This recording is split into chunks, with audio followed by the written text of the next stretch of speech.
very good morning to all my dear students.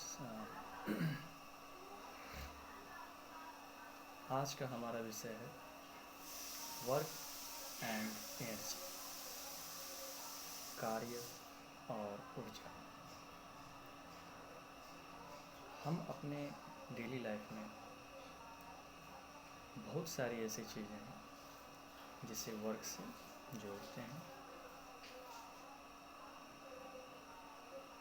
परंतु कुछ ऐसी चीज़ें भी हैं जो वर्क से संबंधित नहीं होने के बावजूद भी उसे वर्क से जोड़ा जाता है। जैसे उदाहरण के लिए, अगर कोई बच्चा बैठ कर के कुर्सी पर लगातार स्टडी कर रहा हो तो हम उसे देखकर ये कहते हैं कि आज इस स्टूडेंट ने काफ़ी ज़्यादा काम किया और वो पढ़ाई के दरमियान उसने बहुत सारे कार्य किए होंगे। जैसे ध्यान लगाकर पढ़ना, पन्नों को पलटना, किसी भी समस्या पर या उसके समाधान के हल के लिए अपने दिमाग पर जोर लगाना, लिखना, ये कई प्रकार के काम हो सकते हैं। परंतु विज्ञान, साइंस के अकॉर्डिंग यहाँ वर्क जीरो माना जाता है, शून्य माना जाता है। अर्थात विज्ञान के अनुसार यहाँ पर कोई कार्य नहीं हुआ, कोई वर्क डन नहीं हुआ। अगर मैं आसान शब्दों में समझाऊं तो कार्य तभी संभव हो सकता है जब किसी वस्तु पर बल यानी फोर्स आरोपित करने के पश्चात अगर उस वस्तु की स्थिति में चेंजिंग आता है तभी वह वर्क कहलाएगा, अन्यथा वर्क नहीं कहलाएगा। जिस प्रकार से हम छोटे छोटे दो उदाहरण लेते हैं, एक, अगर कोई बच्चे को कह दें कि जाओ पैर में धक्के लगाओ, तो वो अगर पैर को धक्का दे रहा हो तो क्या पैर के पोजीशन में कोई बदलाव आएगा? नहीं आएगा। तो यहाँ पर वर्क डन जीरो हो जाता है। परंतु अगर हम बात करें कि अगर किसी वस्तु को धक्का देना हो और उस वस्तु को हम समतल सतह पर रख करके अगर धक्का देते हैं आगे की ओर, पीछे की ओर, और अगर उस वस्तु की स्थिति में बदलाव आए, परिवर्तन आए, तो यहाँ पर वर्क डन माना जाता है। तो वर्क डन बहुत ही आसान से शब्दों में आपको मैं डिफाइन करके बताता हूँ। Work is done by a force when this force acting on a body produces some displacement of the body in its own direction।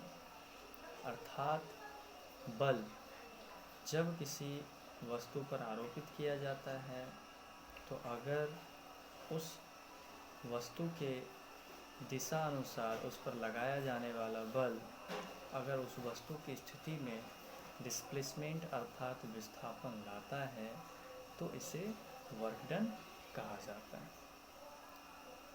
अब बात करेंगे factors affecting the work done, अर्थात कार्य को प्रभावित करने वाले घटक, फैक्टर्स, कारक कौन कौन से हैं। It is easy to realise that the work done by a given force depends on two factors, namely, मुख्य रूप से यह दो घटकों पर निर्भर करता है। पहला है अमाउंट ऑफ फोर्स अप्लाइड, अर्थात कितनी मात्रा में फोर्स लगाया गया है, और दूसरा है displacement of the object produced by the applied force, अर्थात बल लगाने के पश्चात उस वस्तु के स्थिति में कितना विस्थापन हुआ है ना, इन दो फैक्टर्स पर मुख्य रूप से वर्क डन निर्भर करेगा। अब इसे हम कुछ यूँ समझेंगे। मान लीजिए कि दो वेजिटेबल वेंडर्स हैं, दोनों के ठेले पर 50 केजी के आसपास सब्जियां रखी हुई है, और जब दोनों वेंडर अपने ठेले को धक्का लगाता है तो एक ने लगाया 1 किलोमीटर, है ना, सेम फोर्स लगाया और वो ठेले को 1 किलोमीटर तक ले जाता है। वहीं एक वेंडर है जो सेम फोर्स अप्लाई करता है लेकिन वह अपने ठेले को 2 किलोमीटर तक ले जाता है। तो इस क्रम में हम क्या देखते हैं? इस क्रम में हम ये देखते हैं कि दोनों ठेले पर 50 केजी मात्रा रखा हुआ है, परंतु एक ने 1 केजी तक धक्का दे करके अपने ठेले को पहुंचाया और दूसरे ने 2 किलोमीटर तक। तो यहाँ हम ये कह सकते हैं कि यहाँ जो ठेले की जो स्थिति यानी जो पोजीशन है, इसमें जो डिस्प्लेसमेंट हुआ है, यानी कि दूसरे ठेले में पहले ठेले की अपेक्षा डबल अर्थात दोगुना विस्थापन हुआ है। तो यहाँ पर फोर्स सेम था लेकिन डिस्प्लेसमेंट एक का कम है और दूसरे का ज़्यादा है। तो ये तो हो गया डिस्प्लेसमेंट। अब बात करते हैं फोर्स की। देखिए, मान लेते हैं कि एक पुनः उसी उदाहरण पर आएंगे। एक ठेले पर अगर हम 100 केजी रखते हैं, है ना, और दूसरे ठेले पे हम 200 केजी वेजिटेबल्स रखते हैं, और जब हम दोनों ही ठेले को धक्का लगाते हैं तो यहाँ हम क्या देख पाते हैं कि जो पहले ठेले की अपेक्षा जो दूसरा ठेला है उस ठेले पर हमें दोगुना ताकत ज़्यादा लगाना पड़ रहा है पहले ठेले की अपेक्षा।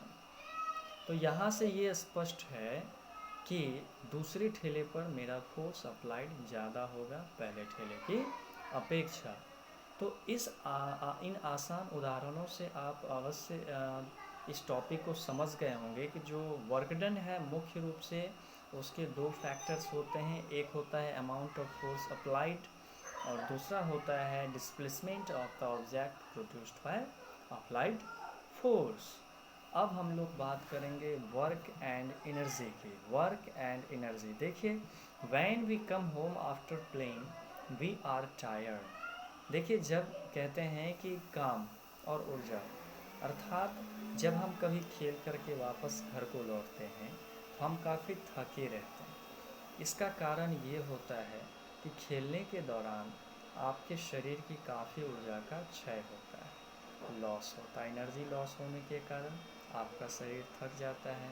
और विज्ञान में आपने साइंस में ये पढ़ा भी होगा कि जब हमारा मसल्स ज़्यादा वर्क करता है तो वहाँ एक ख़ास प्रकार का एसिड, जिसे हम लैक्टिक एसिड कहते हैं, है ना, वो एसिड वहाँ इकट्ठा हो जाता है और इस एसिड के जमा होने के कारण, है ना, हमारे उस बॉडी पार्ट्स में पेन अर्थात दर्द होना स्टार्ट होता है ना। मसल्स में वो खास प्रकार का एसिड है जो जमा हो जाता है और जमा होने के पश्चात हमारा बॉडी पेन करता है, दर्द करता है जब हमारा मसल्स ज़्यादा वर्क करता है तब। तो जब हम खेल रहे होते हैं, खेलने के दौरान हमारे शरीर के कई अलग अलग पार्ट्स कई अलग अलग रूपों में एनर्जी का लॉस करते हैं, एनर्जी का क्षय करते हैं। तो we do not feel like doing anything. और इस क्रम में जब हमारे शरीर से काफ़ी ऊर्जा नष्ट हो जाता है तो हमें फिर किसी चीज़ को करने का इच्छा नहीं रह जाता है। अगर हम दूसरी वर्ड्स में बात करें तो our capacity to do work has decreased, यानी हमारे कार्य करने की जो क्षमता है वो घट जाती है। When we take some refreshment we feel active and energetic again। अगर हम थोड़ा देर आराम कर लें, थोड़ा सा रिफ्रेश कर लें खुद को, तो हम पुनः रिजेनरेट हो जाते हैं, एनर्जेटिक हो जाते हैं और हमारे शरीर में पुनः ऊर्जा लौट आता है, ऊर्जा का संचय होता है।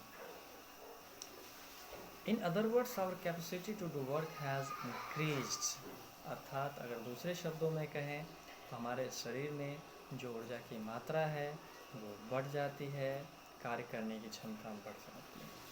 We consider the capacity to work as energy.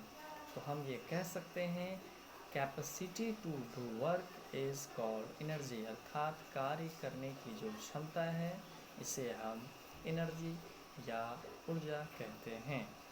तो energy is the capacity to do work, ये बहुत ही आसान डेफिनेशन है, आप इसे लिख सकते हैं, नोट कर सकते हैं। तो कहता है it is the energy stored in our muscles that enables a player to throw a ball.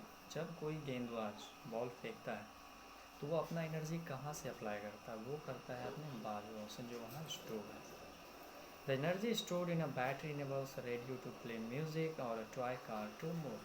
तो जो ऊर्जा किसी भी खिलौने के अंदर संचित है, चाहे वो सेल के रूप में हो, तो सेल में भी एनर्जी स्टोर होता है और इसी एनर्जी के कारण खिलौने, है ना, मनोरंजन कर पाते हैं। The players uses the energy stored in her और हिज मसल्स। जो प्लेयर्स होते हैं वे अपने मसल्स या अपने बॉडी में संचित ऊर्जा का उपयोग करते हैं। Whereas the radio uses the energy stored in battery, वहीं अगर रेडियो की बात करें तो बैटरी में स्टोर्ड एनर्जी का उपयोग करते हैं। इसके बाद हम अपने टॉपिक को थोड़ा सा आगे बढ़ाएंगे और कुछ डिफरेंट फॉर्म्स ऑफ एनर्जी के बारे में पढ़ेंगे। तो सबसे पहले हम लोग पढ़ेंगे मैकेनिकल एनर्जी अर्थात यांत्रिक ऊर्जा। If we let a stone drop from a height of an earthen pot, what is likely to happen? The pot is likely to break. Similarly, when we raise a hammer to the height of our shoulder and hit it on a plastic sheet, the sheet breaks into smaller pieces. देखिए, अगर हम ये कहें कि किसी एक बड़े से पत्थर के टुकड़े को, है ना, किसी एक ऊंचाई से अगर मिट्टी के घड़े के ऊपर छोड़ दें तो क्या होगा? सिंपली वो घड़ा फूट जाएगा। ठीक उसी प्रकार से अगर हम हथौड़े से किसी प्लास्टिक शीट पर जोरदार चोट करते हैं तो वो प्लास्टिक शीट भी फट जाता है, ब्रेक हो जाता है ना। तो here the stone and the hammer, अगर हम यहाँ पर स्टोन और हैमर की बात करें, can be regarded as possessing energy due to their rest height. अगर यहाँ इस पे ऊर्जा आया, इसमें ऊर्जा कहाँ से आया? उस पत्थर में, है ना, पत्थर के टुकड़े में, उस हथौड़े में आखिर एनर्जी कहाँ से आया? तो ये उसको एनर्जी मिला उसके हाइट से, जितनी हाइट तक उसे हमने उठाया उतने ही हाइट से उसने उस पर चोट भी किया। तो this type of energy is called potential energy. इसे हम लोग पोटेंशियल एनर्जी के नाम से जानते हैं। We think of this as the energy stored in objects due to their position और कंडीशन। तो अगर हम यहाँ देखें तो यह जो ऊर्जा है, यह ऊर्जा उस वस्तु में संचित ऊर्जा जो कि उसे उसके स्थिति के अनुसार प्राप्त होता है। जैसा मैंने बात किया हाइट, जितने हाइट से उसको गिराओगे उतने ही ज़्यादा वह नुकसान करेगा। तो we can easily realize that moving object also process energy, यानी कि जब कोई भी ऑब्जेक्ट है अगर उसमें तेज़ मूवमेंट हो रहा हो तो उतना ही ज़्यादा एनर्जी प्रोड्यूस करता है। For example, a fast moving ball can break the glass pane of a window. अगर कोई तेज़ी से आता हुआ गेंद अगर किसी कांच के खिड़की में अगर लगे हुए कांच से टकराता है तो वह कांच टूट सकता है।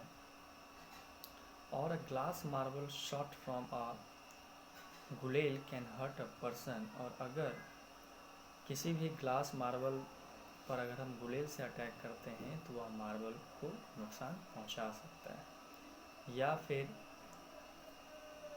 अगर हम गुलेल से किसी आदमी को, है ना, जितनी दूरी से हिट करेंगे वह उसे उतना ही ज़्यादा चोट पहुंचाएगा। तो बात करें a moving ball hitting another ball at rest can cause the latter to move, है ना। सपोज मान लीजिए कि अगर हम किसी तेज़ गेंद को, किसी रेस्ट स्टेज में कोई ऑब्जेक्ट है, उस पर जितना जोर से प्रहार करते हैं उतनी ही गति से वह उस गेंद को वापस भेज भी देता है। तो this form of energy possessed by an object due to its motion, चूँकि यहाँ मोशन के कारण जो है वह एनर्जी पैदा हुआ, इसीलिए इसे हम काइनेटिक एनर्जी ऑफ ऑब्जेक्ट कहते हैं। ठीक है, तो इससे पहले हमने पढ़ा पोटेंशियल एनर्जी और अभी हमने पढ़ा काइनेटिक एनर्जी। पोटेंशियल एनर्जी यानी स्थितिज ऊर्जा, काइनेटिक एनर्जी यानी गतिज ऊर्जा, जिसे गति के कारण प्राप्त किया गया, मोशन के कारण प्राप्त हुआ, इसीलिए इसे काइनेटिक एनर्जी कहते हैं। ठीक है। और पहला जो था पोटेंशियल एनर्जी, वो उसकी स्थिति के अनुसार पैदा हुआ, इसीलिए उसे स्थितिज ऊर्जा या पोटेंशियल एनर्जी कहते हैं। अब स्थिति यानी सिचुएशन क्या था, तो वो एक हाइट पे था, तो वो पोटेंशियल हो गया। और यहाँ भी हमने बात किया काइनेटिक एनर्जी की, अर्थात गतिज ऊर्जा।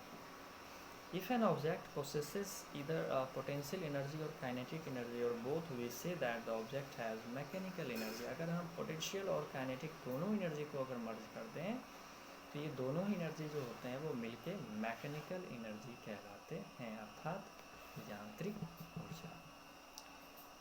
अब जो हम बात करेंगे हीट एनर्जी की। देखिए आज का टॉपिक ही है एनर्जी, वर्क, है ना, ये सब।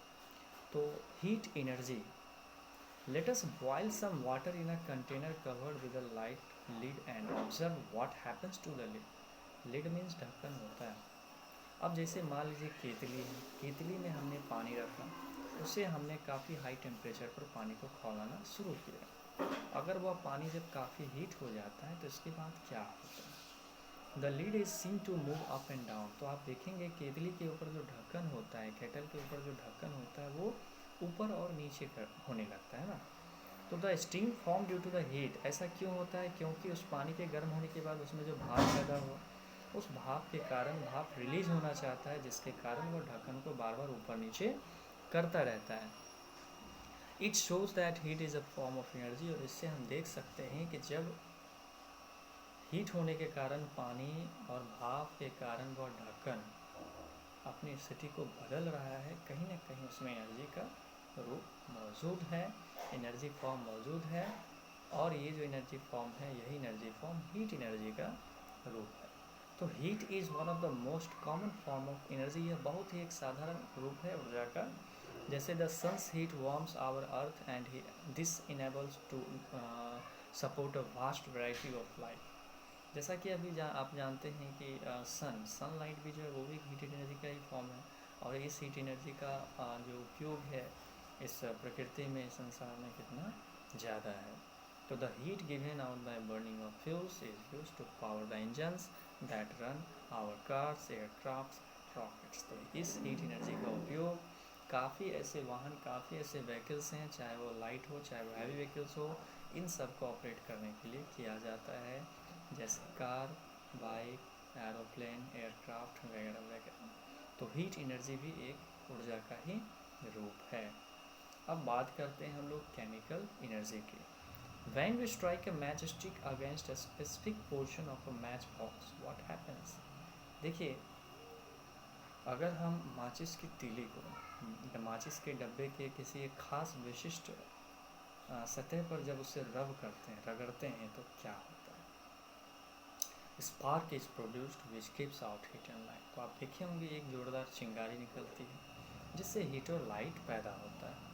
अगर हम दूसरे वर्ड्स में कहें तो the material used on the match stick produces energy.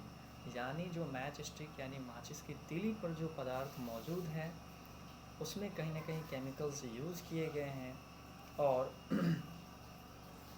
When it strikes against the match box, जब यह किसी माचिस के किसी खास हिस्से से टकराया जाता है तो उसमें हीट पैदा होता है ना, वो गर्म होकर के जलने लगता है।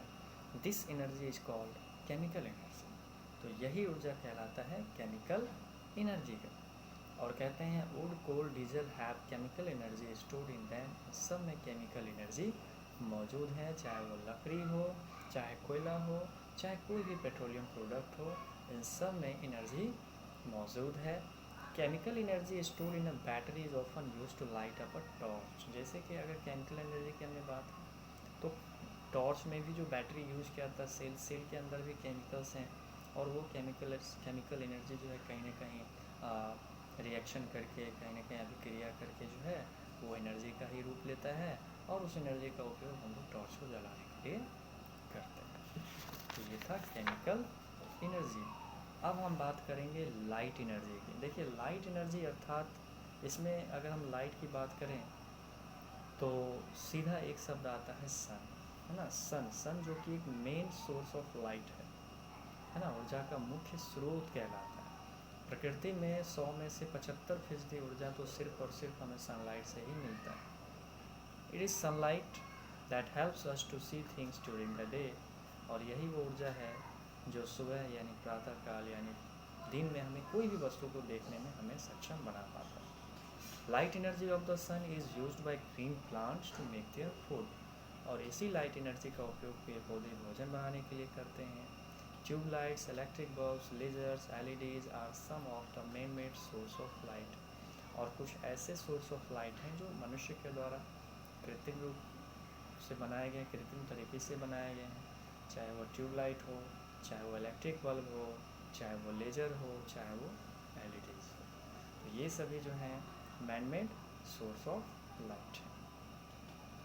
अब बात करेंगे साउंड एनर्जी की। साउंड एनर्जी यानी ध्वनि ऊर्जा। अब ये साउंड एनर्जी जो है यह भी एक एनर्जी का ही फॉर्म है, और ये तब पैदा होता है जब किसी वस्तु को वाइब्रेट किया जाता है, यानी उसमें कंपन पैदा हो। जैसे एग्जांपल के तौर पर अगर हम ड्रम पर कोई स्ट्राइक करते हैं स्टिक से, ड्रम स्टिक से, तो यह वाइब्रेट करने लगता है और यहाँ साउंड पैदा होता है। तो इस sound produced a pleasing effect only when it is not too loud and is musical in nature. तो ये एक प्लीजिंग, एक बहुत ही आनंदित करने वाला एक प्रभाव होता है कि जैसे प्रकृति है, प्रकृति में आप कभी सबसे ज़्यादा अगर साउंड का अनुभव लेना चाहें तो आप जंगलों में ले सकते हैं, और आप शहरों में तो सिर्फ़ और सिर्फ शोर शराबा ही सुनते हैं। अगर साउंड का असली मज़ा लेना हो तो आप जंगल में ले सकते हैं। जंगल में प्राकृतिक ध्वनि है ना सबसे बेस्ट होता है। पहाड़ों पर जा कर के ले सकते हैं। तो ये सब कुछ ऐसे साइट्स हैं जहाँ पर साउंड्स है ना एक अलग ही रूप में हमें दिखाई देता है। ए loud and noisy sound produced a sharing and disturbing effect on us. अगर हम बहुत ही तेज़, जैसे मान लीजिए आजकल हम अपने डेली लाइफ में या मान लीजिए अपने सोसाइटी में आए दिन अगर शादियाँ होती है तो उसमें लोग बारात में है ना डीजे वगैरह या ये सब चीज़ यूज करते हैं, तो इसमें काफ़ी ज़्यादा साउंड प्रोड्यूस होता है। वो थोड़ा सा काफ़ी मतलब वियर्ड होता है, वॉइस काफ़ी लाउड होता है, और वो हमारे ईयर को काफ़ी ज़्यादा इफ़ेक्टिव करता है, प्रभावित करता है। तो साउंड हो गया। अब हम बात करेंगे इलेक्ट्रिकल एनर्जी की, है ना, विद्युत ऊर्जा की। अब देखिए, it is not difficult for all us to imagine a life without electricity. सीधी बात है, बिना बिजली के हम अपने जीवन की कल्पना नहीं कर सकते हैं। तो हमारे डे टू डे लाइफ में इलेक्ट्रिसिटी जो है वो घर के कई ऐसी चीज़ें हैं जो मतलब उसे ऑपरेट करने का काम करती है। जैसे पंखा हो, एलईडी बल्ब हो, ट्यूबलाइट हो, मोटर हो, है ना, वॉशिंग मशीन हो गया, फ्रिज हो गया, टेलीविज़न हो गया। कुछ भी बिना अब चाहे मोबाइल चार्ज करना हो या लैपटॉप चार्ज करना हो, चाहे कंप्यूटर चलाना हो, बिना एनर्जी का तो कुछ भी पॉसिबल है ही नहीं, मतलब इलेक्ट्रिकल एनर्जी के। तो electric energy, we use electric energy to produce heat, light, sound and motion. और हम लोग जो विद्युत ऊर्जा का उपयोग करते हैं वो हीट, लाइट, साउंड और मोशन पैदा करने के लिए करते हैं। जैसे एग्जांपल के तौर पर अगर इलेक्ट्रिक एनर्जी जो है, जैसे गीज़र में, तो गीज़र में हम पानी को गर्म करने के लिए करते हैं। इलेक्ट्रिक बल्ब में अगर हम यूज करेंगे तो उसे लाइट अप यानी उसे जलाने में करेंगे। और अगर कहता है when an electric current flow through it, जब उसमें से होकर के विद्युत ऊर्जा प्रवाहित होगा तो बल्ब भी जलेगा, पंखे भी चलेंगे, है ना, फ्रिज भी चलेगा। तो ये सारी चीज़ें जो हैं वो कहीं ना कहीं इलेक्ट्रिकल एनर्जी पर ही डिपेंड है, अर्थात इलेक्ट्रिसिटी पर डिपेंड है। तो the motion of the blades of fan और the wheels of an electric train is also due to electric energy. चाहे वो पंखे की बात करें, चाहे ट्रेन को चलाने की बात करें, तो वो ट्रेन का पहिया भी घूमेगा तो वो सिर्फ और सिर्फ अब इलेक्ट्रिक है ना एनर्जी के ही कारण घूमेगा। तो ये सारी चीज़ें हैं जो कहीं ना कहीं हमें मुख्य रूप से इलेक्ट्रिसिटी पर निर्भर कराती है। तो इसके बिना तो हमारी लाइफ की कल्पना ही नहीं की जा सकती। तो आज हम लोगों ने पूर्ण रूपेण है ना वर्क एंड एनर्जी के बारे में पढ़ा। वर्क के बारे में हमने पहले पढ़ा, उसके बाद हमने एनर्जी के बारे में पढ़ा। एनर्जी में कई एनर्जी के फॉर्म्स थे, उसके बारे में भी पढ़ा। तो आज का टॉपिक यहीं पर ख़त्म किया जाता है, और आप लोग अपने अपने नोट्स कंप्लीट करते रहेंगे। धन्यवाद।